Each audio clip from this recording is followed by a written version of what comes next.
ಚಿತ್ರದುರ್ಗದ ರೇಣುಕಾಸ್ವಾಮಿ ಭೀಕರ ಕೊಲೆ ಪ್ರಕರಣ ಇವತ್ತು ದರ್ಶನ್ ಪವಿತ್ರ ಗೌಡ ಜಾಮೀನು ಭವಿಷ್ಯ ನಿರ್ಧಾರ ಆಗ್ತಾ ಇರೋದು. ಸಾಮಾಜಿಕ ಜಾಲತಾಣದಲ್ಲಿ ಪೋಸ್ಟ್ ಹಾಕಿದ್ದಾರೆ ಪವಿತ್ರ ಗೌಡ. ಸತ್ಯ ಅನ್ನೋದು ಎಲ್ಲದಕ್ಕಿಂತ ಶಕ್ತಿಯುತವಾದದ್ದು, ನ್ಯಾಯ ಅನ್ನೋದು ಸಿಕ್ಕೇ ಸಿಗುತ್ತೆ ಅಂತ A1 ಪವಿತ್ರ ಗೌಡ ಪೋಸ್ಟ್ ಅನ್ನ ಹಾಕಿರೋದು. ಪವಿತ್ರ ಗೌಡ ಇದೀಗ ಈ ಆದೇಶಕ್ಕಿಂತ ಮುಂಚಿತವಾಗಿ ಇವತ್ತು ಈ ಒಂದು ಪೋಸ್ಟ್ ಅನ್ನ ಹಾಕಲಾಗಿದೆ.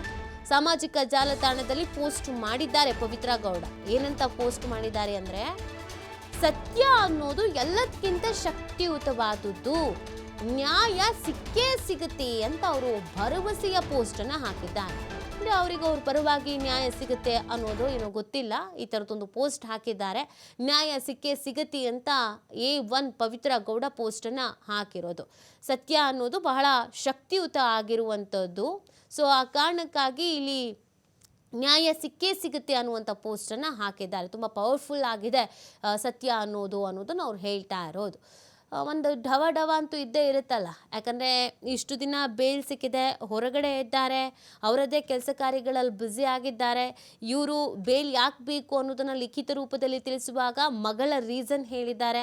ನನಗೆ ಮಗಳು ಇದ್ದಾಳೆ, ಅವಳು ನೋಡ್ಕೊಳ್ಬೇಕಾಗತ್ತೆ, ಸಿಂಗಲ್ ಪೇರೆಂಟ್ ನಾನು. ಸೊ ನಾನು ಏನಾದರೂ ಜೈಲಿಗೆ ಹೋಗ್ಬಿಟ್ರೆ ನನ್ನ ಮಗಳನ್ನ ನೋಡ್ಕೊಳ್ಳೋದಕ್ಕೆ ಯಾರೂ ಇರಲ್ಲ, ಮಗಳನ್ನ ನೋಡ್ಕೊಳ್ಳೋದಕ್ಕೆ ಕಷ್ಟ ಆಗತ್ತೆ. ಸೊ ಈ ಥರದ್ದೆಲ್ಲ ರೀಸನ್ಸ್ನ ಇವರು ಲಿಖಿತ ರೂಪದಲ್ಲಿ ಕೊಟ್ಟಿದ್ದಾರೆ. ಅದು ಕೋರ್ಟಿಗೆ ಸಮಂಜಸ ಅಂತ ಅನ್ನಿಸ್ಬೇಕು, ಹೌದು ಅಂತ ಅನ್ನಿಸ್ಬೇಕು, ಆದರೆ ಮಾತ್ರ ಬೇಲ್ ಸಿಗಬಹುದು. ಇದು ಅಂಥದ್ದೇನು ದೊಡ್ಡ ಸಮಸ್ಯೆ ಅಲ್ಲ.